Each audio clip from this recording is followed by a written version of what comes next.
नाज़रीन, गजा में रेजिस्टेंस बड़ी ताकत के साथ हमलावर हो गई है इजरायली फौज पर और इजरायली टैंकों को निशाना बनाना रेजिस्टेंस की जानिब से बाकायदा तौर पर शुरू कर दिया गया है। और इसके साथ साथ नई रिपोर्ट के मुताबिक अगर ट्रंप ईरान के ऊपर हमला करता है तो ट्रिलियंस ऑफ डॉलर्स का नुकसान अमेरिका को होगा। ट्रिलियंस ऑफ डॉलर्स की जो इन्वेस्टमेंट्स अमेरिका के अंदर होने जा रही हैं वो नहीं होंगी। और साथ यमन ने अपनी जो प्रोडक्शन है वो शुरू कर दी है और वो बता रहे हैं कि बड़े हाई कैपेबिलिटीज के मिसाइल और बाकी इक्विपमेंट्स है वो प्रोड्यूस करना शुरू हो गए हैं। इसके साथ साथ इजराइल के अंदर जो वाकयात हो रहे हैं और नेतन्याहू के गिर्द जो घेरा तंग हो रहा है उसमें कुछ और बड़े वाकयात हुए हैं, वो आपके सामने रखेंगे।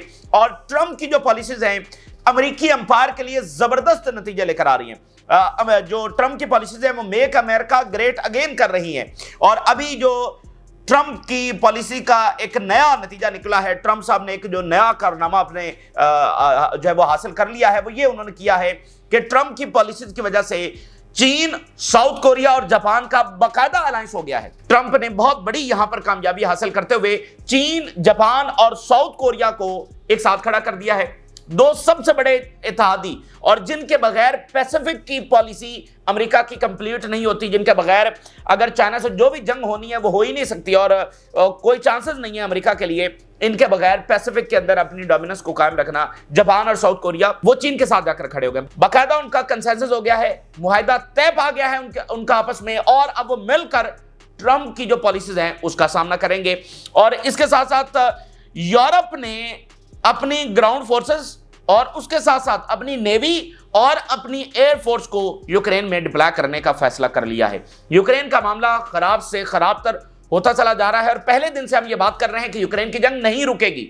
यूक्रेन की जंग तब तक नहीं रुकेगी, अगर वो रुकनी है तो उसका रास्ता यह है सबसे पहले मिडिल ईस्ट की जंग रुकवाई जाए, ये जुल्म यहां पर रुकवाया जाए और फिर मिडिल ईस्ट के ममालिक भी इसके अंदर अपना किरदार अदा करेंगे। टर्की के अच्छे ताल्लुकात है रशिया से, सऊदी अरेबिया के हैं, यूएई के हैं, कतर के अच्छा कोऑर्डिनेशन है, ईरान का कितना अच्छा कोऑर्डिनेशन है, ठीक है। ये तमाम ममालिक और चाइना ये सब मिलकर जो है वो फिर वहां पर दोनों पार्टीज को, दोनों फ्रीकैन को टेबल के ऊपर बिठाएंगे और मामलात को सेटल डाउन करेंगे। लेकिन अगर मिडिल ईस्ट से ये मामला एक्सपैंड होता है, एक्सप्लोड होता है तो भूल जाएं यूक्रेन की जंग रुक जाएगी। और वो चीज आज आपके सामने, हम ये पिछले कई महीनों से जब से ट्रंप आए हैं तब से ये हम बात कर रहे हैं और वो वाजे हो रहा है। ओवरऑल नाज़रीन जो वेस्ट है जिसकी बुनियाद के ऊपर इजराइल खड़ा हुआ है वो वेस्ट इस वक्त कोलैप्स हो रहा है। उसके मुख्तलिफ फॉर्म्स हैं, मुख्तलिफ डायनामिक्स हैं।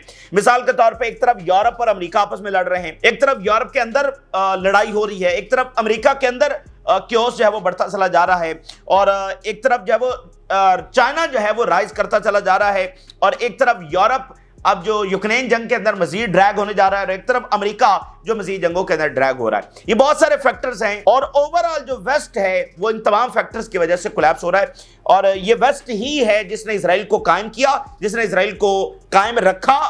लेकिन अब ये हम एक नई दुनिया के अंदर दाखिल हो रहे हैं। तो ये जो सॉलिड फैक्टर्स हैं ये भी आपके सामने रखेंगे। आगाज हम गजा से करते हैं ना। रेजिस्टेंस की ग्राउंड फोर्सेस जो है वो हमलावर इजराइल पर हो गई हैं। जो ही इजरायली फौज उन सीज फायर लाइन से आगे गई है, क्योंकि देखिए इजरायली फौज तो पहले भी गजा के अंदर मौजूद थी, लेकिन अब जो ही वो आगे डीप जाना शुरू हुई है तो रेजिस्टेंस ने हमले शुरू कर दिए हैं। और अभी बताया जा रहा है कि इजरायली टैंकों को निशाना बनाया गया है। और किस तरह से निशाना बनाया गया है, प्री प्रिपेयर्ड एक्सप्लोसिव डिवाइसेस के साथ ये अटैक किया गया है और फिर साथ ही खान यूनिस से इजरायली यूनिट्स के ऊपर मोर्टार के गोलों के साथ भी हमले किए गए हैं। गजा इजरायली टैंकों का कब्रिस्तान बना है, सैकड़ों इजरायली टैंक जो है वो यहाँ पर तबाह हुए हैं। ये सबसे बड़ी जिल्लत हमें शिकस्त है जो इजराइल को यहाँ पर उठाना पड़ी है। बाकायदा कब्रिस्तान ये बना है इजरायली टैंकों का और अब दोबारा से इजरायली टैंक जो है निशाना बनना शुरू हो गए। तो रेजिस्टेंस ने इस हमले के साथ बाकायदा मैसेज दिया है कि हम यहाँ पर मौजूद हैं और ताकत के साथ मौजूद हैं और इजराइल का भरपूर हम यहां पर सामना करेंगे। इसके साथ साथ नाज़रीन इजराइल के अंदर और बाहर बहुत सारी तब्दीलियां आ रही हैं। आप नाज़रीन यूं समझिए कि इजराइल एक कंक्रीट की मजबूत तरीन दीवार है जिसके ऊपर मुसलसल अब हथौड़े मारे जा रहे हैं और आहिस्ता आहिस्ता ये दीवार कमजोर पड़ रही है। इसके अंदर छेद होते चले जा रहे हैं, इसकी बुनियादें कमजोर होती चली जा रही हैं और अब ये मुसलसल मुख्तलिफ वाकयात के साथ, ये जो मुख्तलिफ वाकयात हैं इसको आप समझिए कि मुसलसल हथौड़े मारे जा रहे हैं इस दीवार के ऊपर, तो वो कोलैप्स की तरफ जा रही है। मुख्तलिफ फोरम्स के ऊपर, मुख्तलिफ फ्रंट्स के ऊपर ये वाकयात इसमें किरदार अदा करते चले जा रहे हैं। अभी देखिए क्या मजीद वाकयात हुए। एक तो नेतन्याहू पे दर पे जो है वो उसके गिर्द शिकंजा कसता चला जा रहा है। एक तो नाज़रीन अब इसको जो कतर गेट स्कैंडल है उसमें ऑफिशियली शामिल कर लिया गया है, ऑफिशियली इसको कतर गेट स्कैंडल के अंदर शामिल कर लिया गया है। सारा दिन ये अदालत के अंदर इसका केस चलता रहा। जो ही ये अदालत से ऑफिस पहुंचा है तो साथ ही इसके मुशीरों की गिरफ्तारियां शुरू हो गई। फिर पुलिस इसको लेकर गई इन्वेस्टिगेशन के लिए और अब इसको बकायदा उस केस के अंदर शामिल तफ्तीश कर लिया गया है। Netanyahu is now under investigation in कतरी फंड केस। अब ये देखिए ये उनका वॉर लेजेंड है नेतन्याहू। इजराइल के लिए तो ये वॉर लेजेंड होना चाहिए ना, क्योंकि ये ग्रेटर इजराइल बना रहा है।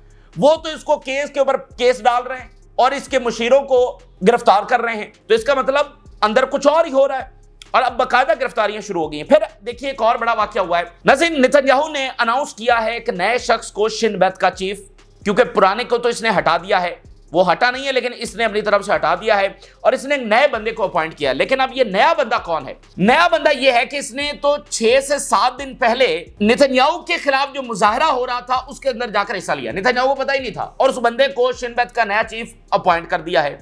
हालांकि 6 से 7 दिन पहले ये बंदा जो है ये तो मुजाहरे में शरीक हो चुका है बाकायदा नेतन्याहू के खिलाफ। और इससे अगली बात सुनिए, इसके बयानात ट्रंप के हवाले से मौजूद हैं, ट्रंप के हवाले से बड़े सख्त बयानात इसके मौजूद हैं। तो अब हुआ क्या है कि अमेरिका से सख्त तरीन प्रेशर आ गया है और अमेरिका ने कहा कि इस बंदे को फारिग किया जाए, यानी जिसको नेतन्याहू ने अनाउंस किया है कि वो अपॉइंट करेगा, अमेरिका कह रहा है कि इसको अपॉइंट ना किया जाए और किसी और बंदे को सिलेक्ट किया जाए। और अमेरिका से स्टेटमेंट किसने जारी की है? लिंडसे ग्राहम, जो कि डीप स्टेट का अगर आपने चेहरा देखना है तो इस बंदे को देखिए, कई दहाइयों से ईरान जंग की कोशिश कर रहा है और जितने भी इस्लामी मुल्कों के ऊपर हमले हुए हैं उसके अंदर ये पेश रहा है और इजरायली लॉबी का भी ये फेस अगर आपने देखना है तो ये बंदा है। इसने बयान जारी करते हुए कहा है नेतन्याहू को कि इस बंदे को हटाओ। The appointment of the Ilaye as the new head of the Shin Bet raises serious issues, बहुत सारे इश्यूज पैदा हो गए। Ilaye statement about Trump will cause unnecessary tension at the sensitive time. इसकी जो स्टेटमेंट्स ट्रंप के हवाले से मौजूद हैं, अगर इसको लगाया जाता है तो ऑलरेडी एक सेंसिटिव टाइम चल रहा है और ट्रंप के साथ फटा पड़ जाएगा, इजराइल और ट्रंप का फटा पड़ जाएगा अगर इस बंदे को लगाया। ये लिंडसे ग्राहम, जिसकी पूरी प्रोफाइल मैंने आपके सामने रख दी है। My advice to the friends in Israel is to change course. इस बंदे को जो है हटाया जाए। अब जरा आप नोट करें, जो पहला शिन बेत चीफ है उसको नेतन्याहू की कैबिनेट ने हटा दिया, वो हट नहीं रहा है, उसके बाद अदालत का ऑर्डर आ चुका है कि इसको हटाया ना जाए जब तक हम मुकम्मल फैसला नहीं देते। वो अपनी जगह पर मौजूद है। नेतन्याहू ने नया बंदा अनाउंस किया है, उसके बाद अमेरिका कह रहा है कि ये हमें कबूल नहीं है, इसको हटाओ। ये इस वक्त उसकी हालत है और दिन भर वो अदालत में है। बंदे उसके जो मशीर करीब तरीन है वो गिरफ्तार हो रहे हैं, अब उसको खुद मुख्तलिफ केसेस में गिरफ्तार किया जा रहा है। ये इस वक्त इनकी हालत है और प्रोटेस्ट मुसलसल हो रहे हैं। अभी इस वक्त भी यरूशलेम के अंदर एक बड़ा प्रोटेस्ट जारी है जिसमें स्ट्रीट्स और सड़कें वगैरह बंद की जा रही हैं। तो ये मुसलसल कभी इधर कभी उधर मुजाहरे भी साथ साथ जारी हैं। बैरूनी सतह के ऊपर मजीद देखिए क्या हो रहा है। एमनेस्टी इंटरनेशनल के जरा बयान देखिए। Netanyahu is accused of committing war crimes and using starvation as a weapon of war. ये एमनेस्टी इंटरनेशनल स्टेटमेंट जारी कर रही है कि नेतन्याहू वॉर क्रिमिनल है। Netanyahu is accused of deliberately, ये वो बंदा है जिसने जानबूझकर targeting civilians and committing crimes against humanity, जिसने जानबूझकर सिविलियंस को निशाना बनाया और क्राइम्स अगेंस्ट ह्यूमैनिटी किए। कब ऐसी स्टेटमेंट जब वो इजराइल के खिलाफ आती थी? तो ये आलमी फोरम्स हैं और ये फलस्तीन के बनाए हुए नहीं है, इस्लामी दुनिया के बनाए हुए नहीं है।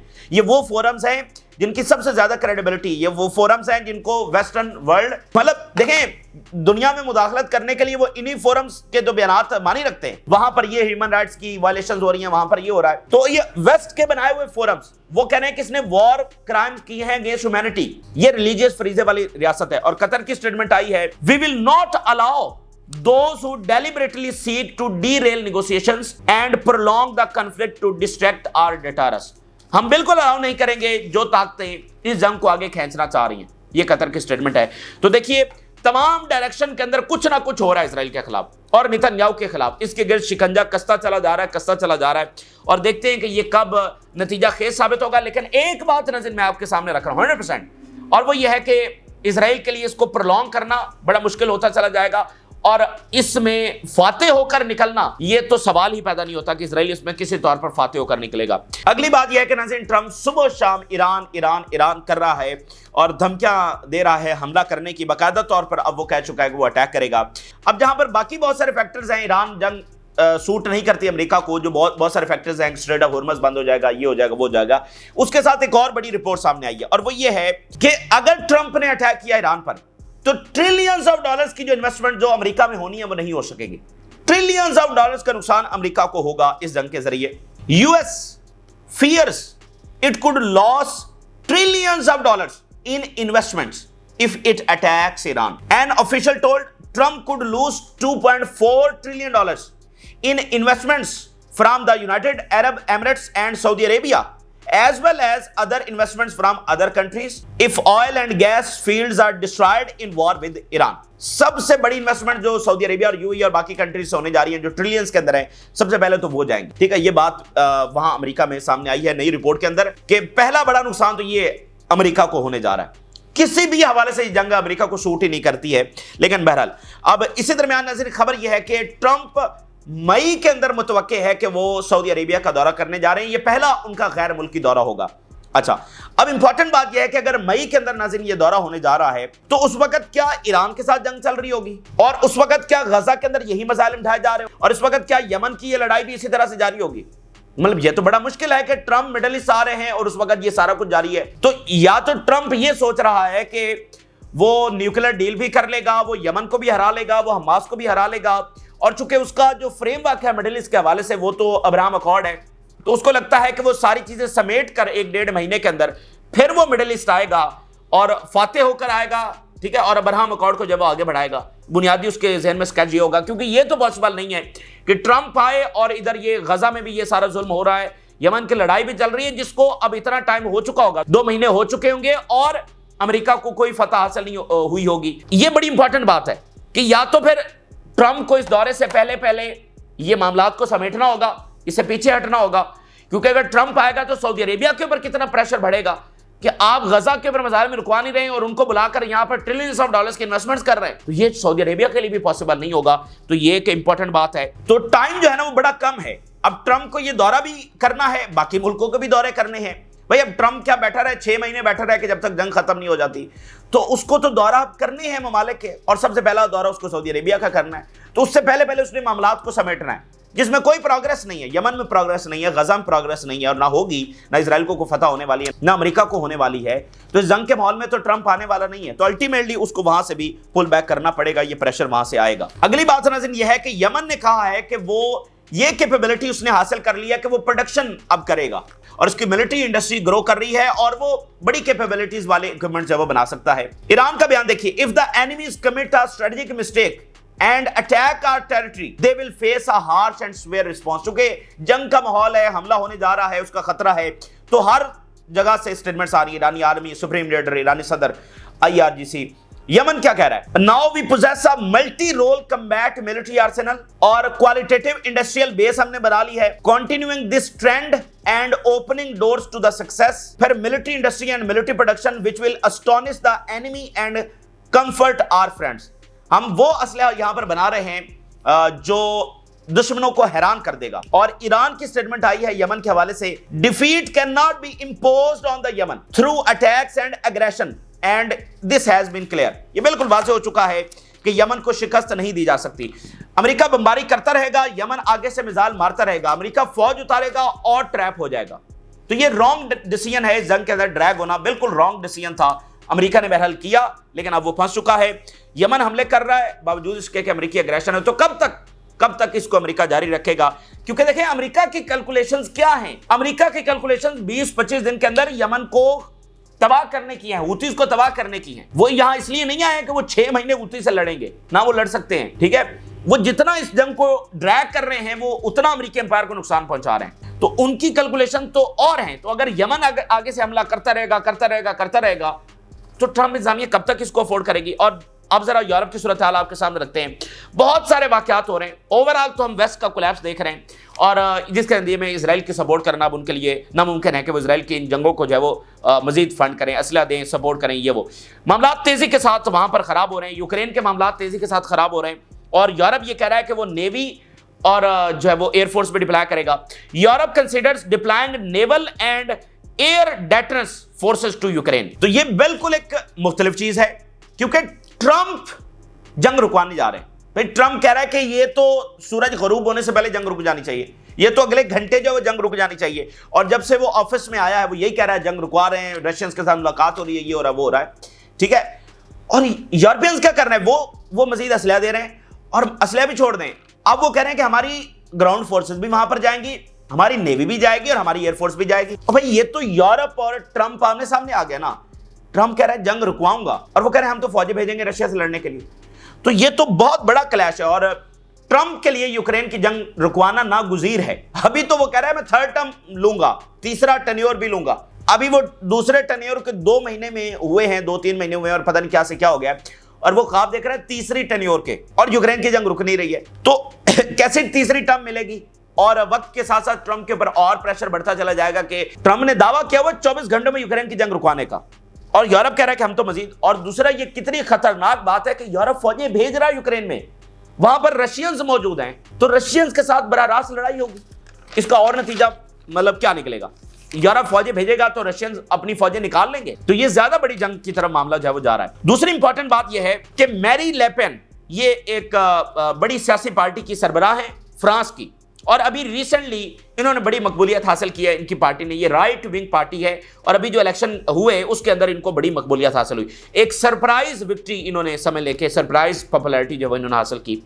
अब नाज़रीन, आज हुआ क्या है फ्रांस में कि अदालत ने इनके खिलाफ एक कोई करप्शन केस के अंदर सजा सुनाते हुए 5 साल तक इलेक्शन में हिस्सा लेने से जो है रोक दिया है। यानी वो पॉलिटिकल एक फैसला, 5 साल तक इलेक्शन में हिस्सा लेने से रोक दिया है। अब ये तो है तो उनका अंदरूनी मामला, लेकिन इसके इंपैक्ट्स बहुत बड़े हैं, क्योंकि हम देख रहे हैं ना कि वेस्ट कोलैप्स हो रहा है, मुख्तलिफ अंदाज के अंदर हो रहा है। अब जरा देखिए, वहां से स्टेटमेंट आ गई है रशिया की इनके हक के अंदर, क्योंकि ये जो राइट विंग है ना, चाहे वो जर्मनी हो चाहे वो फ्रांस हो, ये प्रो रशियन है, ये एंटी यूक्रेन वॉर है, ये एंटी नेटो है। अच्छा, इनके हक के अंदर रशिया की स्टेटमेंट आ गई है और रशिया कह रहा है कि ये तो डेमोक्रेटिक नॉर्म्स के खिलाफ है। और अमेरिका की भी स्टेटमेंट आ गई। इलोन मस्क ने कहा है कि दिस विल बैकफायर, यानी ये तो मुदाखलत वाली बात हुई ना कि अंदरूनी मामले में कह रहे हैं कि इसका उल्टा नतीजा निकलेगा। इलोन मस्क कह रहे हैं कि इसका उल्टा नतीजा निकलेगा और पॉपुलैरिटी और बढ़ेगी, ठीक है।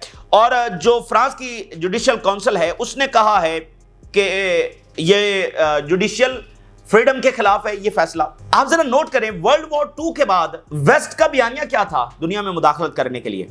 फ्रीडम और डेमोक्रेसी, इस सारी बुनियादों के ऊपर वो दुनिया में मुदाखलत करते थे और कह रहे थे कि इसी को हम आगे बढ़ाएंगे, यही हमारी वैल्यूज दुनिया में फैलेंगी।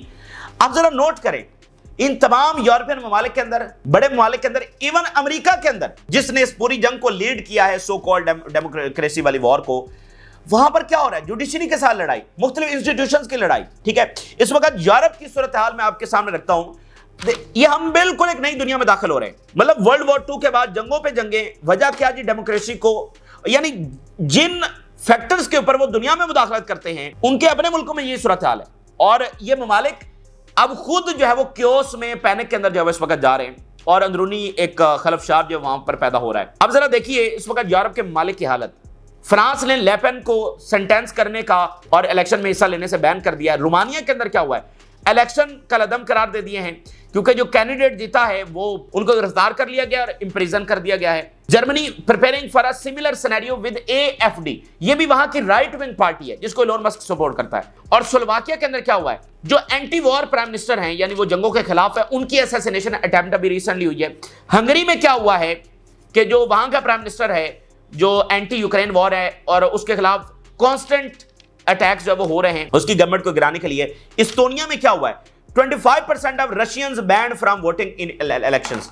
ये हम यूरोप की सूरत हाल हम आपके सामने रख रहे हैं, ठीक है। तो फ्रांस के अंदर मजीद ये क्योस, खलफशार, जैसे इलोन मस्क कह रहा है कि बैकफायर, अब अमेरिका मजीद मुदाखलत करेगा, यूरोप जंग लड़ने जा रहा है, अमेरिका और अपने फैसले इंपोज करेगा। तो ये यूरोप, मतलब बहुत सारे वाकयात वहां पर हो रहे हैं, अंदरूनी बैरूनी। यूक्रेन की जंग में भी जा रहे हैं, अंदरूनी पॉलिटिकल क्योस इस लेवल का है, और इकोनॉमिक जो बदहाली है वो वहां पर वाजे है। मतलब उनके चैलेंजेस इतने बड़े हैं, ये बात आपके सामने रख रहे हैं कि चैलेंजेस इतने बड़े हो गए हैं। यहां इजराइल की इस बेमानी जंग को सपोर्ट करने के लिए उनके पास ना टाइम है, ना उनको ये अब सूट करता है, ना ये उनका नेशनल इंटरेस्ट है। एक वक्त था यूरोप वेस्ट ताकत में था, इकोनॉमीज बड़ी थी, अंदरूनी ये इस तरह के क्राइसिस नहीं थे, और जंगों में उनको फायदा था और वो जंगें कर रहे थे। लेकिन अब तो वैसा नहीं है। और अमेरिका के अंदर क्या हो रहा है? ट्रंप और जजेस आमने सामने हैं। जजेस और ट्रंप आमने सामने। अभी ट्रंप ने कुछ मिनट पहले एक नया ट्वीट दागा है जजेस के ऊपर, और उसने कहा है कि मैं शॉक्ड हूं कि what is going on in the court system, और मैं इलेक्ट किया गया था फॉर मैनी रीजन, जिसमें सबसे बड़ी ये है कि मैं डिपोर्ट करूंगा, और लेकिन ये जो जजेस हैं ये सबसे ज्यादा इस वक्त रुकावट बन रहे हैं, और वोटर्स मुझे चाहते हैं कि मैं इन सबको, जो क्रिमिनल्स आए हुए हैं, इमिग्रेंट्स को, वो कह रहे हैं कि इनको मैं निकालूं, लेकिन सबसे बड़े ये जजेस इसमें रुकावट हैं। और अगर जजेस मुझे अपना काम नहीं करने देंगे तो बड़ा डिवास्टेशन होगी all throughout our country and make America great again. यानी वो जजेस को पूरा चार्जशीट कर दिया है, वो बता रहे हैं कि भाई मुल्क का फायदा जो है वो इसमें है और जजेस इसमें रुकावट बन रहे हैं, और पूरा मुल्क ये हो जाएगा वो हो जाएगा अगर जजेस ने अपने फैसले वापस न लिए। तो पूरा जजेस को यानी जुडिशरी से मत्था पड़ गया, बकायदा एक जो आप कह लेना के निशाने के ऊपर ले लिया है ट्रंप ने जजेस को, जुडिशरी के साथ बकायदा मामला शुरू हो गया है। तो आप यूरोप में देखें, आप अमेरिका के अंदर देखें, ये सूरत हाल हो रही है। और फिर ट्रंप जो कह रहे हैं कि थर्ड टर्म, भाई थर्ड टर्म तो कॉन्स्टिट्यूशन में नहीं है, तो ये कैसे हो? अभी ट्रंप कह रहे हैं कि इसके बहुत सारे रास्ते हैं और लोगों को पता नहीं है, और लोग मुझे चाहते हैं कि मैं तीसरी टर्म के अंदर भी आऊं, तो और इसके लिए मैं रास्ते निकाल रहा हूं, ठीक है। अच्छा, फिर ट्रंप ब्रॉड लेवल के टैरिफ लगा रहे हैं, उसका पूरी दुनिया से रिएक्शन। अभी आप देखिए ट्रंप की पॉलिसीज के नतीजे में हुआ क्या है, चीन, जापान और साउथ कोरिया से क्या स्टेटमेंट आ रही है। Chinese state media, China, Japan and South Korea agree to jointly respond to US tariff. कल ये खबर आई थी, आज उन्होंने कंफर्म कर दिया है कि कंसेंसस हो गया तीन ममालिक का, चाइना, जापान और साउथ कोरिया का। ये बहुत बड़ी तब्दीली है, एक नए इरा का आगाज हो रहा है। अब देख रहे हैं, एक बात आप नोट करें, इत्तेहादी, पुराने इत्तेहादी नहीं, इत्तेहादी नहीं है। जापान चाइना के साथ खड़ा हो गया, साउथ कोरिया चाइना के साथ मुआहदा कर रहा है। तो वो नहीं है कि अच्छा वो इत्तेहादी था और वो दुश्मन था, दुश्मन के साथ बैठ नहीं सकते, नहीं भाई, सब बदल रहा है। तो इजराइल कितनी देर इस माहौल के अंदर जारी रह सकता है? और देखिए ये ममालिक, अब इनके अपने मसाले, Japan, south Korea, Australia, Europe, इनके अपने अपने चैलेंजेस हैं। ये कब तक इजराइल की इस जेनोसाइड को सपोर्ट कर सकते हैं? और इजराइल देखिए, या तो होना कि एक महीने के अंदर हमास भी खत्म हो जाएगी, हूतीज भी खत्म हो जाएंगे, ईरान भी खत्म हो जाएगा, हिजबुल्लाह भी खत्म हो जाएगी, तो ऐसा तो नहीं हो रहा है। तो ये बुनियादी चीजें हैं। बाकी इजराइल का घमंड है, उसकी एरोगेंस है, वो जारी रखे हुए है, लेकिन ये उसको अपने इख्तिताम की तरफ लेकर जा रही है, ये बुनियादी बात है। तो ये ताज़ा तरीन तफसीलात जो आपके साथ शेयर किया, आपने राय जरूर आगाह करें। जिन लोगों ने चैनल को सब्सक्राइब नहीं किया, उनसे रिक्वेस्ट करेंगे कि चैनल को जरूर सब्सक्राइब कर लें ताकि हर आने वाली वीडियो आप तक पहुंच सके। अल्लाह हाफ़िज़।